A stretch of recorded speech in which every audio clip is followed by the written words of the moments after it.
देखिए पहला प्रश्न है हमारा, जठरांत्र पथ के किस भाग में वसा के पायसीकरण के लिए पित्त का स्रावण होता है? पित्त स्रावित होता है, तो इसमें हमारा डी ऑप्शन सही होगा, ड्यूडेनम। उसके बाद दूसरा प्रश्न है, तंत्रिकाक्ष एक्सान के चारों ओर माइलिन आवरण शीथ का प्राथमिक कार्य क्या है?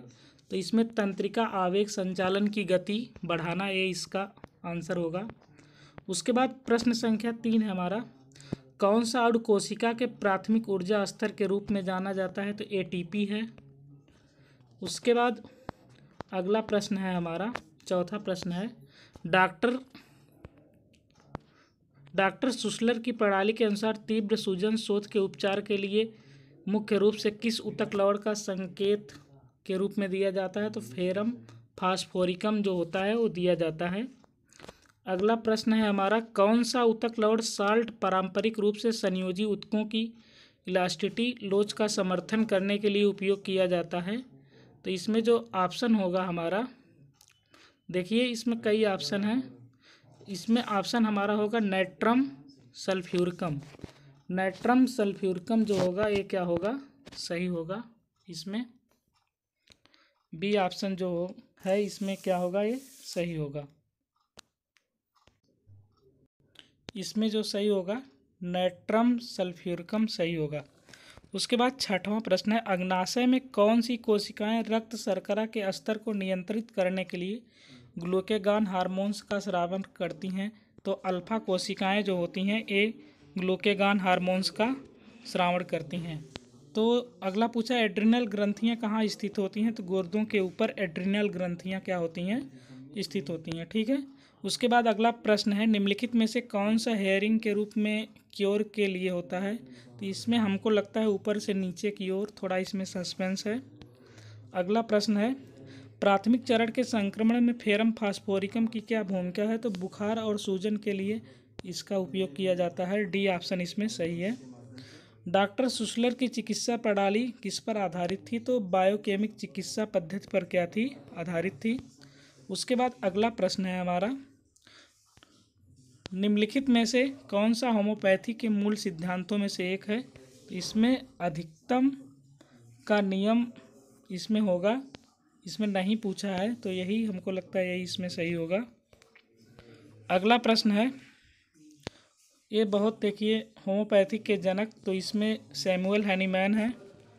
अगला प्रश्न है, कोहनी को मोड़ने के लिए कौन सी मांसपेशी उत्तरदायी होती है? तो बाइसेप्स ब्रांची मांसपेशी जो होती है यही उत्तरदायी होती है। अगला प्रश्न है, मानव के उत्सर्जी तंत्र में कौन सा शामिल नहीं है? तो गुर्दा, मूत्राशय, मूत्रवाहिनी ये तो शामिल होती है, लेकिन छोटी आंत इसमें शामिल नहीं होती है, ये इसका सही आंसर है। कंकाल पेशी की संकुचनशील इकाई क्या है? तो इसमें सार्कोमियर होगा, सबसे सही आंसर है। उसके बाद 16 नंबर का प्रश्न है, हृदय का कौन सा विशिष्ट भाग संकुचन आरंभ करने के लिए विद्युत आवेग उत्पन्न करता है? तो यह नोड जो होता है साइनोवियल या सिनोएट्रियल नोड जो होता है इसके लिए जिम्मेदार होता है। 17 नंबर का प्रश्न है, कौन सा प्रोटीन आराम विश्रांति करने वाली मांसपेशियों में एक्टिन फिलामेंट्स का क्या करती हैं और फिलामेंट्स पर मायोसिन बाइंडिंग साइटों को क्या करती हैं, अवरुद्ध करती हैं? तो इसमें जो होगा ट्रोपोमाइसिन जो होगा ये क्या होगा, सही होगा, पहला ऑप्शन इसका सही होगा। उसके बाद 18 नंबर का प्रश्न है, प्रकाशीय घूर्णन के लिए प्रयुक्त उपकरण है? तो रिफ्रैक्टोमीटर हो सकता है इसमें। ठीक है। कौन सा ऊतक प्रकार शरीर की सतह को ढकता है? तो एपिथेलियल ऊतक शरीर की सतह को क्या करता है, ढकता है। निम्नलिखित में से कौन सा शरीर विज्ञान एनाटॉमी, इसमें देखिए जो 20 नंबर का हमारा है इसमें डी ऑप्शन सही होगा। उसके बाद अगले प्रश्न पे हम चलते हैं, निम्नलिखित में से कौन सा सुसलर के 12 ऊतक लवणों में से एक नहीं है? इसमें देखिए कैल्शियम सल्फेट जो होगा वही सही होगा, पहला ऑप्शन इसका क्या होगा, सही होगा। 22 नंबर का प्रश्न है, हिस्टामिन कहाँ से स्रावित होता है? तो हिस्टामिन जो होता है ये मास्ट कोशिकाओं से क्या होता है, स्रावित होता है। उसके बाद 23 नंबर क्वेश्चन है, इसमें जो होगा ये ग्लूकोज सही होगा, ठीक है, ग्लूकोज इसमें क्या होगा, सही होगा। और डॉक्टर हनीमैन ने सबसे पहले होम्योपैथिक सिद्धांतों का परीक्षण किस पदार्थ से किया था?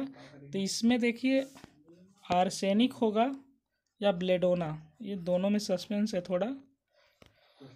उसके बाद अगला प्रश्न है, देखिए विषाक्त पदार्थों से तैयार होम्योपैथिक उपचारों की प्रतिकूल प्रतिक्रियाओं में कौन सा अंग सबसे अधिक शामिल है? तो ब्रिक जो होता है, रीनल सिस्टम जो होता है ये भी जिम्मेदार होता है। और यकृत निवाहिका शिरा जो होती है ये, लेकिन यकृत जो होता है हमारे शरीर में विष को क्या करता है, नष्ट करता है।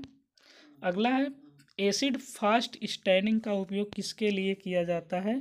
तो माइक्रो बैक्टीरियम के लिए इसका उपयोग किया जाता है।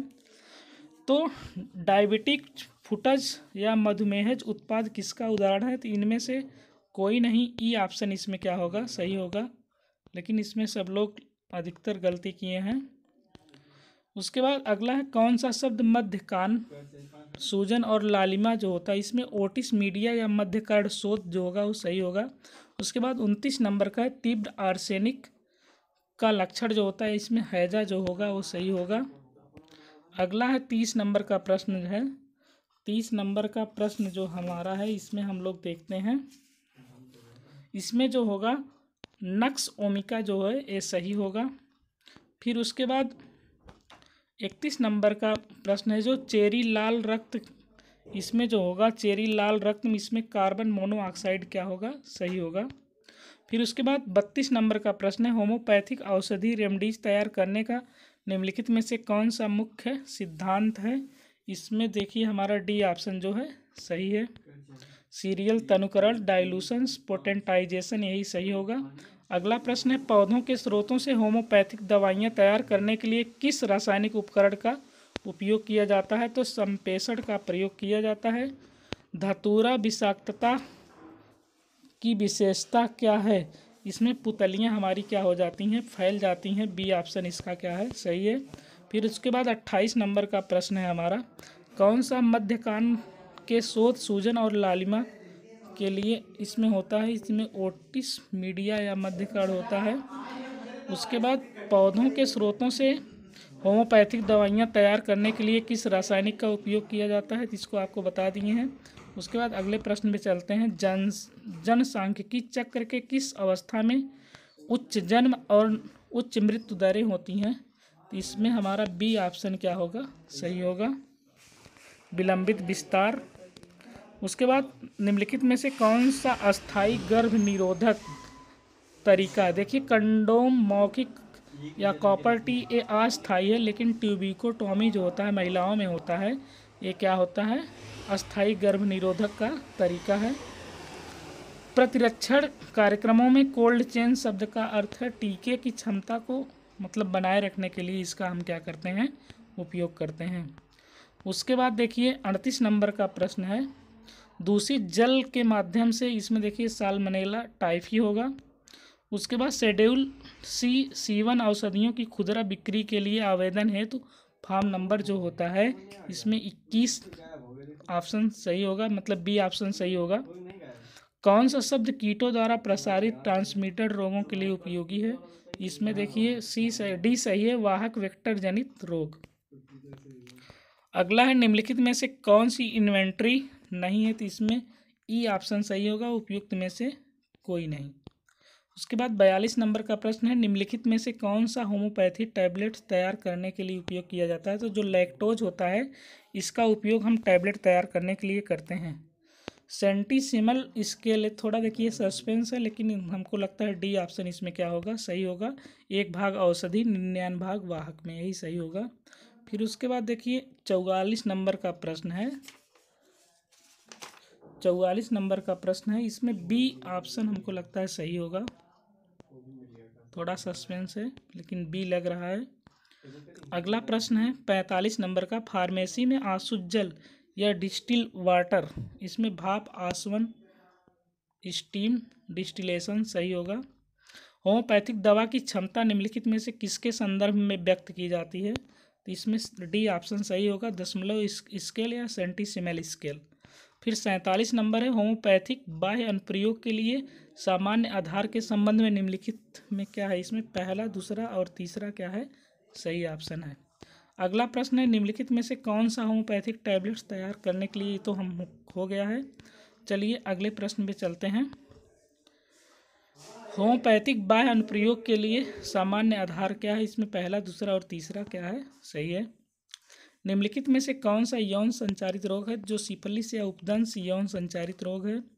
कौन सा स्टेरिलाइजेशन विसंक्रमण तरीका रोगाणुओं को मारने के लिए प्रयोग किया जाता है। तो इसमें जो होगा विकिरण स्टेरिलाइजेशन जो होगा, यही इसमें क्या होगा, सही होगा। फिर उसके बाद 50 नंबर का प्रश्न है, देखिए आयुष्मान भारत योजना के अंतर्गत, इसमें देखिए हमको लग रहा है निवारक दवाओं सहित व्यापक प्राथमिक औषधियों या स्वास्थ्य की देखभाल करना, यही सही होगा। उसके बाद 51 नंबर का प्रश्न है, ट्रिपल कॉलम कैश बुक, ये देखिए सस्पेंस है, ये थोड़ा क्लियर नहीं है, इसमें कौन सा सही होगा।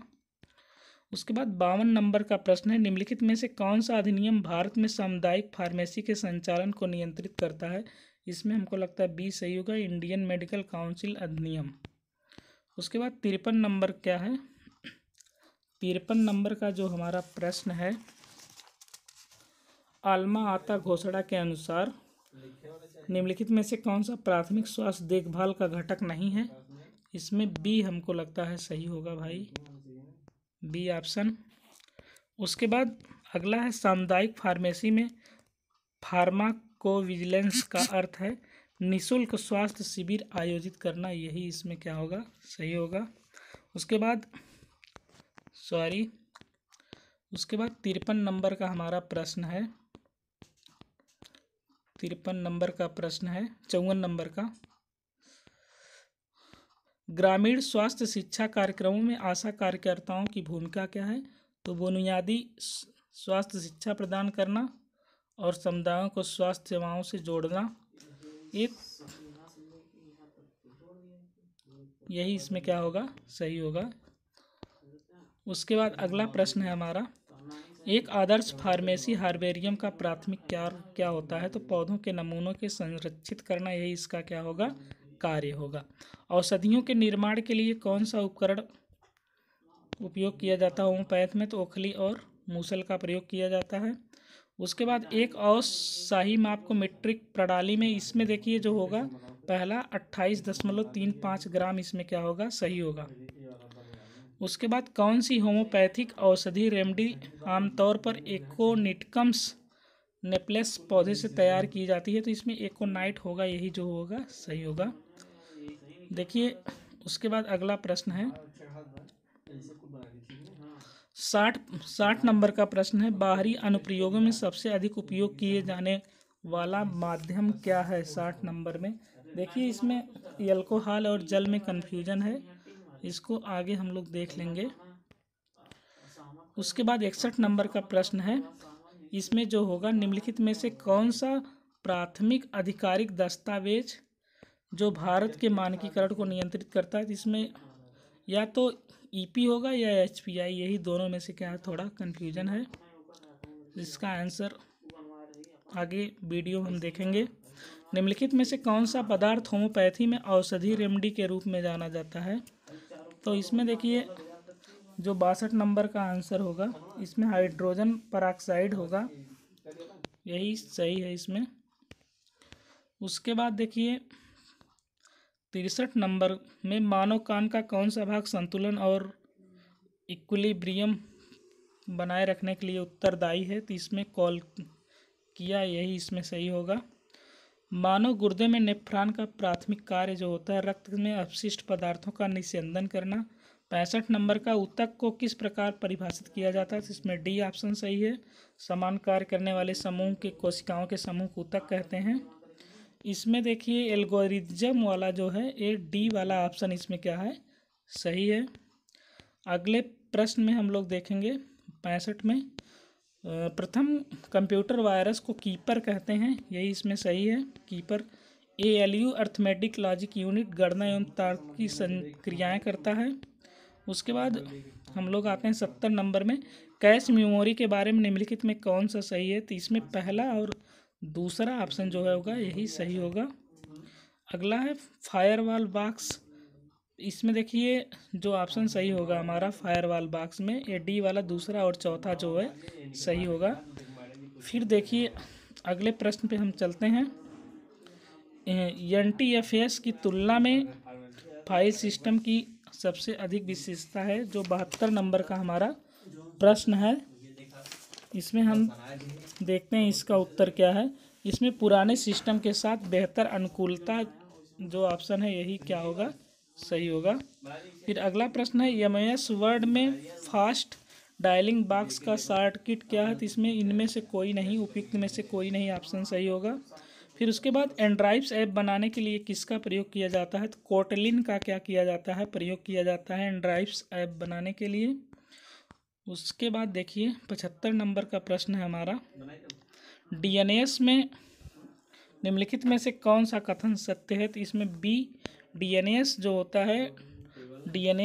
जो होता है IP एड्रेसेज को डोमेन नामों में क्या करता है परिवर्तित करता है। यही जो है पहला ऑप्शन इसमें क्या होगा हमारा सही होगा। पहला ऑप्शन क्या होगा सही होगा। उसके बाद 76 है एक कंपनी अपने सॉफ्टवेयर के लिए। इसमें देखिए 76 नंबर में पूरा प्रश्न इसलिए नहीं पढ़ रहे हैं, वीडियो बड़ा हो जाएगा। इसमें माइक्रो सर्विसेज सेवाओं को स्वतंत्र स्केलिंग की अनुमति देता है, यही इसमें सही होगा। फिर उसके बाद अगला प्रश्न है कंप्यूटर नेटवर्क में सबनेट मास्क का क्या कार्य है? इसमें डी वाला ऑप्शन सही है, एक IP एड्रेस को नेटवर्क और होस्ट भागों में विभाजित करता है। उसके बाद 78 नंबर का प्रश्न है निम्नलिखित में से कौन सा G2C सरकार से नागरिक गवर्नेंस सेवा का उदाहरण? ऑनलाइन टैक्स फाइलिंग, इसमें यही ऑप्शन क्या होगा सही होगा ये वाला ऑप्शन। उसके बाद अगला प्रश्न है SSD SDS की तुलना में। इसमें देखिए जो पहला ऑप्शन वही क्या है कारण कैरर की सही व्याख्या करता है, यही इसमें सही होगा पहला ऑप्शन इस वाले प्रश्न में SSD HDS। उसके बाद अगला प्रश्न है हमारा 80 नंबर का निम्नलिखित नेटवर्क उपकरण को उनके उद्देश्यों से मिलान कीजिए। तो इसमें देखिए B सही है, A का चौथा, B का दूसरा, C का तीसरा, D का पहला है, यही इसमें क्या होगा सही होगा। उसके बाद देखिए अगला प्रश्न है हमारा मिशन शक्ति के बारे में निम्नलिखित पर विचार कीजिए। तो इसमें जो 4 है यही क्या होगा सही होगा, 4 ऑप्शन उसमें सही है। 82 नंबर का है उत्तर प्रदेश पर्यटन नीति 2022 के अनुसार महाभारत सर्किट के अंतर्गत आने वाले स्थानों वाले विकल्प की पहचान कीजिए। इसमें उपयुक्त में से कोई नहीं, इसमें ऑप्शन सही होगा। उसके बाद UPSWC शासकीय संरचना क्या है? तो केंद्र और राज्य सरकार द्वारा संयुक्त रूप से प्रतिबंधित, यही ऑप्शन इसमें सही होगा। अगला प्रश्न है जनगणना 2011 के अनुसार उत्तर प्रदेश में कुल जनसंख्या महिलाओं का प्रतिशत था, तो 47.71% महिलाओं की जनसंख्या का क्या था प्रतिशत था।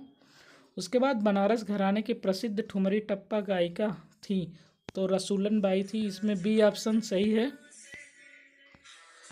उसके बाद 86 नंबर का प्रश्न है निम्नलिखित में से कौन सा जोड़ा गलत सुमेलित है? इसमें देखिए खरवार जनजाति जो होती है गोरखपुर में नहीं पाई जाती है, इसमें गलत पूछा है, यही सही होगा। और सहरिया ललितपुर, चेरो वाराणसी और बैगा सोनभद्र में क्या होती है जनजाति पाई जाती है, ठीक है। उसके बाद निम्नलिखित में से कौन सा जोड़ा सही है जो पहचानिए? देखिए सब जोड़ा गलत है, लेकिन निराला और अनामिका वाला ये क्या है यही सही है। निराला सूर्यकांत त्रिपाठी जी की रचना है अनामिका। उसके बाद 88 नंबर का प्रश्न है। 88 नंबर का प्रश्न है संयुक्त प्रांत आगरा एवं अवध की राजधानी को इलाहाबाद से कहाँ स्थानांतरित किया गया है? तो लखनऊ जो है इसको क्या किया गया है स्थानांतरित किया गया है। देखिए लखनऊ इसको स्थानांतरित किया गया है। उसके बाद 89 नंबर का प्रश्न है। इसमें देखिए B वाला ऑप्शन सही है। A चौथे पे जाएगा सरस्वती भवन 1914 और B तीसरे पर जाएगा तो रामपुर राजा लाइब्रेरी 1774 में, यही B ऑप्शन इसमें क्या होगा सही होगा। उसके बाद 90 नंबर का प्रश्न है उत्तर प्रदेश के कौन से जिले में ओबरा थर्मल पावर स्टेशन स्थित है? तो सोनभद्र में जो है ओबरा थर्मल पावर स्टेशन क्या है, स्थित है। उसके बाद अगला प्रश्न है 91 का। हाल 91 का है, जो देखिए इस समय महाकुंभ चल रहा है, उसमें से एक प्रश्न है, हाल ही में भारतीय रेलवे ने उत्तर प्रदेश के किस शहर में पेंट माई सिटी अभियान का आयोजन किया है। तो प्रयागराज में इसमें क्या है, आयोजन किया गया, लेकिन ज़्यादातर लोग इसमें वाराणसी लगा दिए हैं। उसके बाद 92 में उत्तर प्रदेश इलेक्ट्रिक वाहन, देखिए प्रश्न बहुत बड़ा है, पढ़ेंगे नहीं, इसमें डी ऑप्शन सही होगा, आप लोग मिला लीजिएगा। 15% और रुपया 5,000 वाहनों पर सरकार का कोई नियम है। फिर उसके बाद उत्तर प्रदेश नृत्य में एक महिला, ठीक है, इसमें चरकुला जो होगा वो सही होगा 93 नंबर प्रश्न में। फिर उत्तर प्रदेश सरकार ने अटल युवा महाकुंभ का उद्घाटन, देखिए सब लोग जोर का प्रयागराज मारे हैं एकदम दबा के, लेकिन इसमें लखनऊ जो होगा ये सही होगा। फिर उसके बाद शामली की सीमाएं निम्नलिखित में से किस राज्य से लगती हैं। तो शामली की सीमाएं जो होती हैं हरियाणा राज्य से लगती हैं। इसमें गलत जोड़े की पहचान कीजिए। जो लहचूरा बांध है ये झांसी में नहीं है, यही इसमें क्या होगा, सही होगा। 97 नंबर का प्रश्न है, वर्तमान में उत्तर प्रदेश में राज्यसभा की कुल कितनी सीटें हैं। तो 31 सीटें हैं राज्यसभा की, लेकिन इसमें ऑप्शन नहीं है, इसलिए इसमें उपयुक्त में से कोई नहीं क्या होगा, सही होगा। फिर उसके बाद 98 नंबर का प्रश्न है, UPSRLM ने रिस्क रिस्टल फंड के तहत, इसमें देखिए जो ऑप्शन होगा 2250 सही होगा। उसके बाद 99 उस स्वतंत्रता सेनानी की पहचान कीजिए जिन्होंने भारत के स्वतंत्रता संग्राम में महत्वपूर्ण भूमिका निभाई थी। इसमें देखिए बख्त खान जो होगा वो सही होगा। उसके बाद लास्ट नंबर का प्रश्न है 100 नंबर का, उत्तर प्रदेश में फतवा ए जहादारी का लेखक कौन है। तो फतवा ए जहादारी का लेखक इसमें जो है जियाउद्दीन बरनी है। फतवा ए जहादारी का लेखक जो है इसमें जियाउद्दीन बरनी, यही इसमें क्या होगा, सही होगा, सी ऑप्शन जियाउद्दीन बरनी। धन्यवाद दोस्तों, इस आंसर की आप लोग के बीच में 100 प्रश्नों की। प्लीज़ चैनल को सब्सक्राइब कीजिए और वीडियो को शेयर कीजिए। धन्यवाद।